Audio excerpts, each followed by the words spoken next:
Hey guys, welcome back to the channel. I want to thank everybody for tuning back in. Thank you to all those who have continuously checked in and watched all my videos. Thanks for all the likes, comments, and for subscribing. If you haven't subscribed and you're checking out the videos whenever I release a new one, I would ask that you consider subscribing to the channel. And I'm just trying to continue growing the channel as I go along. Today is November 1st, so I'm sitting out here on the river. I'm taking a break right now, and I'm going to go over my top 5 baits or techniques for the month of November. And I'm going to cover the rivers and the lakes. A lot of times I'll do something for a lake and I'll have river guys asking questions, or I'll do something for the river and I have lake guys asking questions. So first I'm going to go over the river baits and techniques first. November is a time of real transition. You know, the fish are starting to really feed up more, and the water's cooling down, the shad are more active, and the bait fish and the bluegill and whatever it is on your body of water, bait fish wise, they're really starting to focus in and concentrate on that as their main forage, food source. That being said, you can still catch some other ways too, with a jig or with plastics. It's whatever you prefer. These are just the 5 things, 5 baits, 5 techniques in the river. When I'm fishing, I'm throwing all these today that I'm getting ready to show you. So let's start off with the free rig. In the river, the free rig,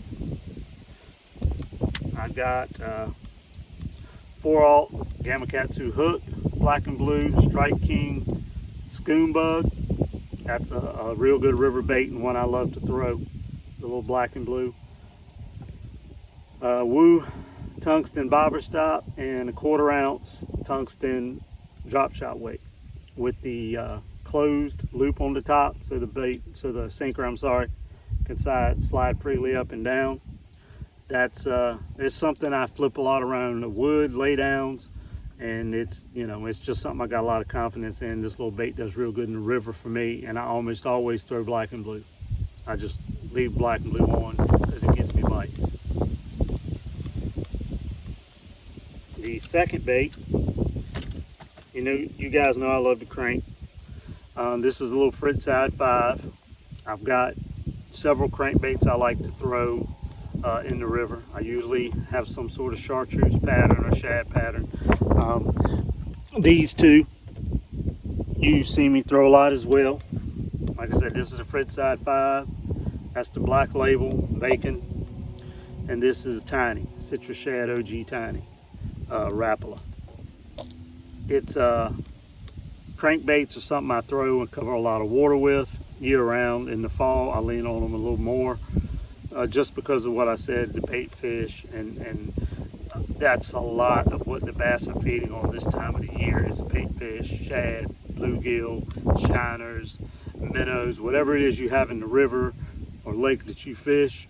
Chances are those bass are really looking for bait fish as one of the main things that they feed on. So a smaller crankbait in the river. I usually throw, because you see a lot of small tiny bait fish, I try to keep my crankbait small.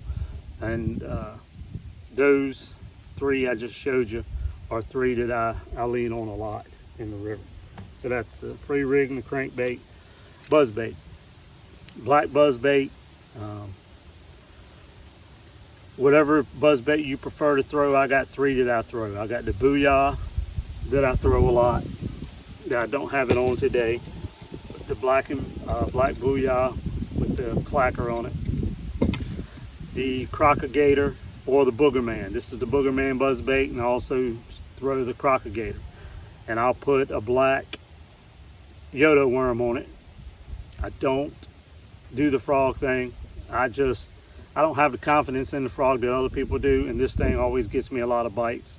With this tail on it, the profile of this, it's got a real good shad profile. When you see it coming back to the boat in the water, you can see that profile really good. Black buzzbait. Another big river bait for me in November. Bladed jig. I usually start with black and blue. Today I'm trying something different, so I'm just throwing around a green pumpkin with a trailer that's got black and blue in it. So I either go green pumpkin or black and blue with my bladed jig, 3/8 ounce or 1/2 ounce, whatever bladed jig you prefer. I don't usually go into what brand I think is best. I just use what I have confidence in. This is one of the Z-Mans. It's not a jackhammer. It's one of the other models they make. I forget, they've got so many of them now, I forget which one this is called. I just had a lot of luck with this one with the minnow shaped head, with the eyes, the head of it has got a lot more detail to it. And I've done really well with this one. If you guys want to know, I can let you know in the description what exactly which model bladed jig it is.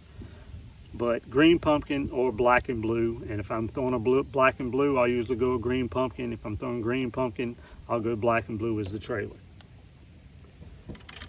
Last river choice is a jig, a 1/4 ounce or 3/8 ounce jig that I can pitch and skip around. I'm going black and blue. I do go with a brown and orange a lot in the fall for the trailer, just to give it some contrast. And it's just a color combination that may look a little crazy, but it gets me bites. Especially in the river, I throw this a lot in the river. This jig and trailer combination is what works best for me when I'm fishing in the river. Hopefully, I'm outside, obviously. The glare and the sun, and you're able to see clearly as to what the baits I'm showing you. But that's the 5 for the river. Now, let's go to the lake. I'm going to throw the same buzzbait, same 3 choices: booyah, crocodile, or boogerman.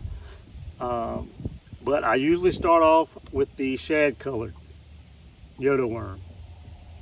Again, you can see the shad profile better on this, and I've talked about these things a lot. I use them for vibrating jig trailers. I use them for buzz baits.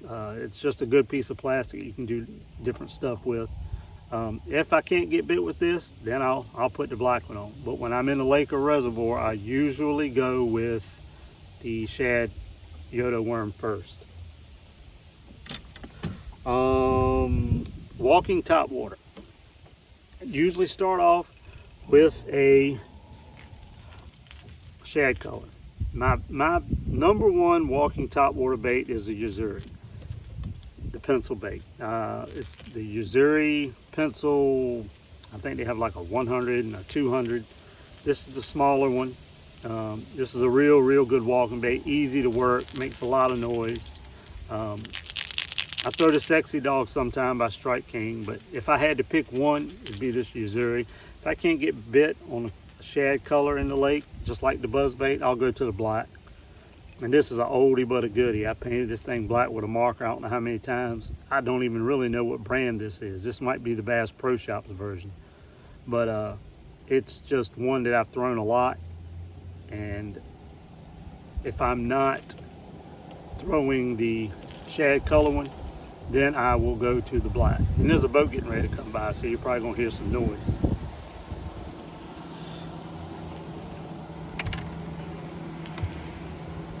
Next is a rattle trap or flat side rattle trap type bait.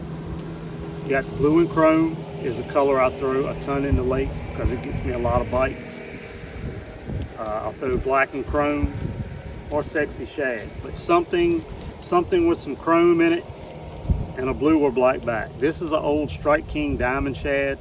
Pretty sure they don't make these anymore. You might be able to still be able to buy them. I don't know. But I've caught so many fish at Bugs Island with this thing.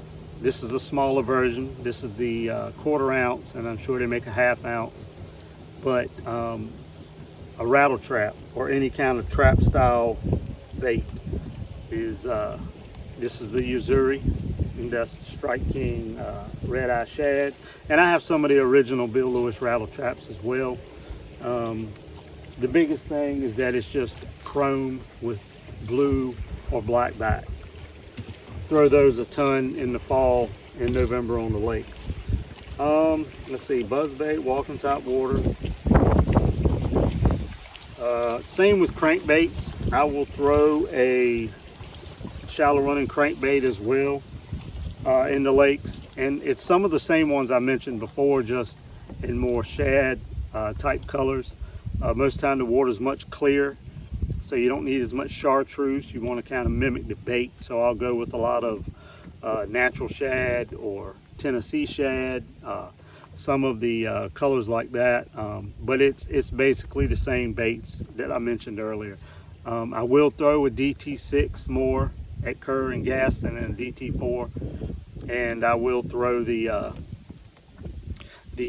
bacon in a shad color, and it's another color called Slick I really like. It's black and brown on top with a good scale pattern to it. That's another shallow crank that I will throw in the lakes and reservoir.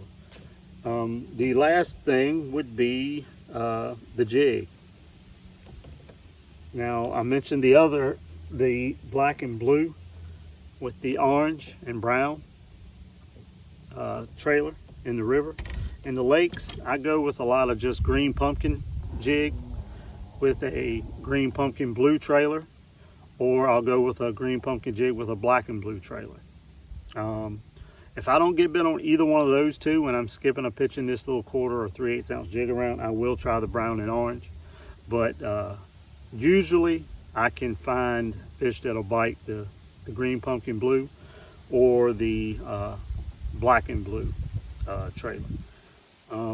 Something else I'll do with a jig too, I'll mention it since I have one laying right here, is I'll take this Ultra Vibe Speed Craw. This is the actual the Magnum size, and I'll bite it down and I'll put this on either a black and blue or green pumpkin jig. It's a good little trailer. I think that's it. I think that's pretty much it. I mean, the baits are the same except for the rattle trap or the trap style bait and the walking bait. It's just the colors vary. And again, this is just stuff that works for me. If it works and you catch fish with it on a regular basis year after year after year, obviously you tend to lean towards it. And you try different stuff out and you'll phase stuff out and start throwing new things. But those are the 4 or 5 baits for me for the month of November, no matter whether I'm in the river like I'm sitting in today, or whether I'm at Bugs Island, Lake Gaston, Falls Lake, wherever it may be.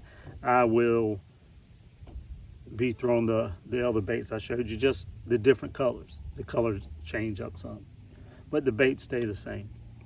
I hope you guys are able to get out there and catch some fish this fall. The weather is still kind of warm. The water temperature right here where I'm at today is 66. I've seen it on the news a couple of weeks ago. It was 58, 59, got up to 61 or 62. About 3 weeks ago when I was at Lake Murray, the water temperature was still 80 when we got there, but it was down to 74 by the time we left. So things are the water's cooling down, the shad are on the move, and the bass are feeding on a lot more bait fish and shad now than they were. So hope this helps you guys out. You got any questions, just put them at the bottom. Again, I'd ask if you like the videos, please subscribe to the channel, and I will see you guys on the next video, which I'll have out be coming out pretty soon. So again, thanks for watching, guys. I really appreciate it. Take care.